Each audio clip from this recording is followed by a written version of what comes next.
Do you feel like crying all day? Do you find yourself thinking about your perfect past and rotten present? Are you jealous of your friends because they are better than you at everything?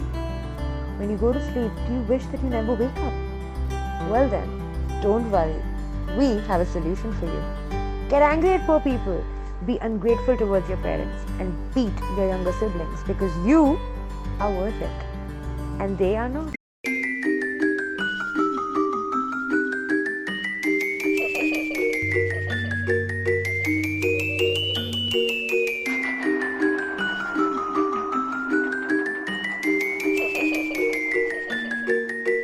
Now, I know that the problems depicted in Black Bear are mostly upper middle class white women problems, but hey, we don't judge white women on this channel. They have that pure Aryan blood we need for resurgence of the fatherland. Black Bear is a very cathartic film. It is a story that is woven so wonderfully with the human condition that it is almost impossible to separate truth from the fiction. The misunderstood artist pining for recognition from people that she thinks are too dense for her art, the girlfriend who is torn between her insecurities and her individuality, and the man at the center who is stuck in a place of impending doom. The great thing about these characters is that you can relate to any of these people depending on what you are going through right now. I personally connected with the pregnant girlfriend. She was extremely insecure and unsure of her own worth, and that turned her into this controlling and emasculating person that wanted to feel superior to her partner at all times. It was beautiful. It was very real. And it kind of made me think about my own actions.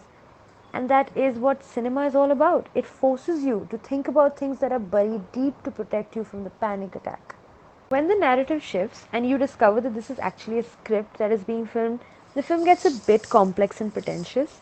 From my understanding, Aubrey Plaza had written this screenplay, and while doing this, she saw herself as this woman who had become extremely toxic and overbearing towards her husband, but she wanted to be this mysterious actress who was still interesting her husband. Therein lies the tragedy of the narrative.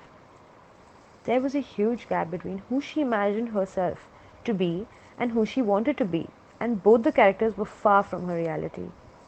Insecurity and paranoia forces people to focus on selective attributes and situations, which removes objectivity and feeds into the cycle of mistrust and hate that ends up destroying everything of value. Coming to the bear itself, I think it's a metaphor for anticipation of horror.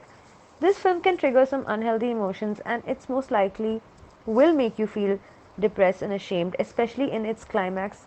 It becomes emotionally exhausting. If you feel the need to talk to someone, please reach out, preferably us in the comment section, so that we can increase engagement and monetize your suffering. I couldn't think of a more horrible job if I wanted to. And you have to do it. You have to.